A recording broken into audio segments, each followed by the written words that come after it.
Year's resolution. Ito yung mga bagay na gusto natin baguhin, iwasan, o kaya naman pag-usayan pa. Saan mga aspeto ng ating buhay? Sa kalusugan, sa pag-manage ng oras, sa hanap buhay, o sa ating mga relasyon. Lahat ay may igaganda at iuunlad pa. Ang talagang New Year's resolution ko, simple lang. I'd like to spend more time with my family. At hindi ko na sila halos nakikita dahil siyempre busy tayo, busy rin sila. Pero palagay ko napakalaking kaginhawaan at parang lumalamig ang ulo mo, siyempre.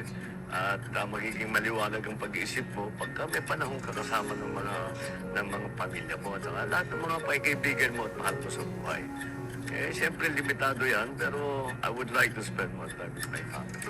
Tapos patuloy pa rin na hindi ko babaguhin ang aking mga dati pang ginagawa, na pinapantayan ko ang pagkain ko, pinapantayan ko ang kalusugan ko, at lagi tayong nag-exercise para naman mabuwas-bawasan ang stress at laging matibay ang katawan kahit na ma-COVID ulit.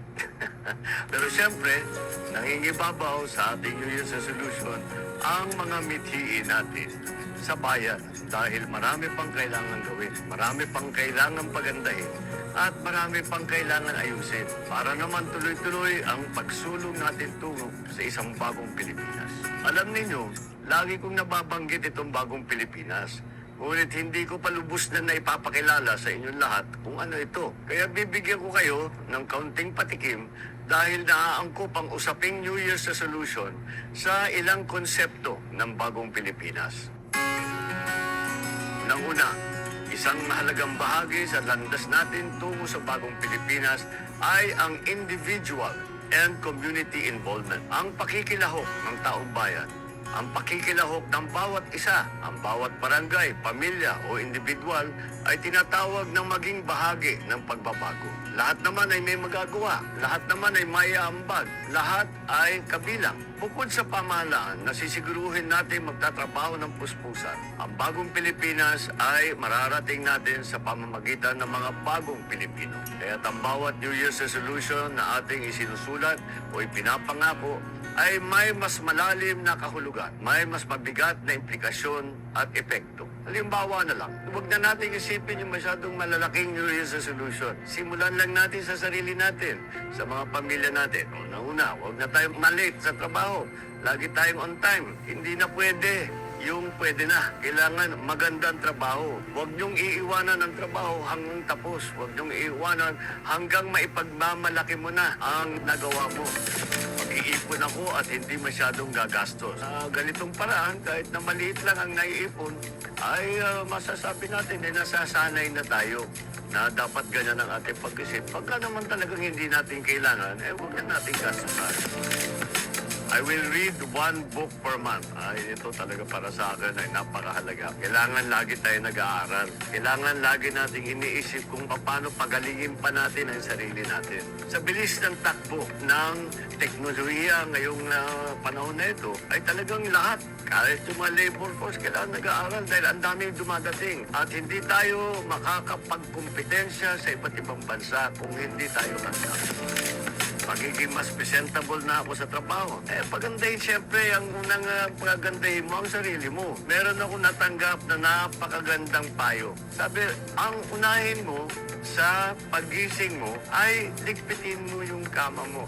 Ganun lang kasimple. Tapos simulan mo sa ganun. Tapos ligpitin mo yung gamit mo. Maging maayos ang pagbihis mo. Magsipilyo ka at maligo ka na mabuti. Maliliit lang na bagay. Ngunit pag pinagsama-sama mo, mas gumaling ka bilang isang trabahador, mas gumaling ka bilang isang ama, mas magaling ka bilang isang wage earner at na provider para sa iyong pamilya. Iiwasan ko na maging mainitin ng ulo, lalo na sa pagdadrive. Ay nako, yung mga road rage na yan, walang walang silbi yan. Huwag na tayong madala sa galit. Naintindihan ko rin yan dahil nagdadrive din ako. Talaga kung minsan, iinit ang ulo mo. Pero huwag na tayo magpapadala dyan dahil ang dami pang kailangan, napaka-importante kailangan isipin na aksayan na lang ng panahon yan. magda-diet na ako. Sinabi namang diet, hindi naman sinasabi na bawasan mo yung kinakain mo. Gandahan mo lang ang pagpili ng kinakain mo. Dahil, nauna, mas makakatulong yan sa kalusugan. At pag ikaw ay malusog, magandang trabaho mo. Kapag ikaw malusog, ay maliwanag ang pag-isip mo. Kapag ikaw ay malusog, marami kang magagawa na hindi mo magagawa kung may sakit ka.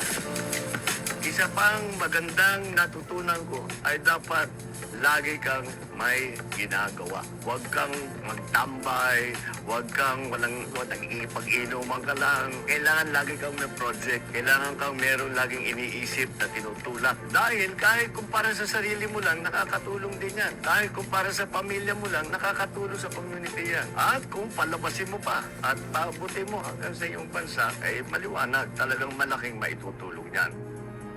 Kaya ang tingin natin ng mga simpleng personal o individual na New Year's resolution ay may dalang palang malaking epekto sa ating komunidad. Ang mga pangako natin sa ating mga sarili panungkol sa disiplina o maging sa pagpahusay ng ating mga abilidad o yung mga self-improvement na tinatawag. Lahat yan ay may maitutulong sa ating bayan. Sa sama-samang pagkilos na ito, may dalang kaginhawaan na ramdam sa buong bansa. Kung ang motibasyon ninyo ay ang pansarili lamang, okay lang yun. Pero magandang malaman ninyo na ang pangako ninyong disiplina at kagalingan para sa sarili ay ikabubuti ng marami. Siyempre, kung nag-iisa ka lang, ay maliit lang ang magagawa mo. Eh kung libo-libo ang gumagawa niya, kung milyon-milyon ang gumagawa niya, palagay ko talagang ramdam na ramdam ng buong bansa. Ang simpleng paggalang, pagdating sa oras, pagmamahal sa kalikasan, pagpapalawak ng kaalaman at marami pang iba, mga sangkap po yan tungo sa isang bagong Pilipinas. Nagkataon din na ngayon araw ay Community Development Day, isang paalala sa kahalagahan ng pagpaganda at pagpapaunlad ng ating mga komunidad. Sa mga susunod na linggo ay lalo nyo pang maunawaan at mararamdaman ang ibig sabihin ng bagong Pilipinas. Papaigtingin natin ang paghihikayat sa lahat ng maging bahagi ng pagpapaganda ng ating barangay, syudad, probinsya, at ng buong bansa dahil walang bagong Pilipinas kung walang bagong Pilipino. Maligayang bagong taon. Tara na sa bagong Pilipinas.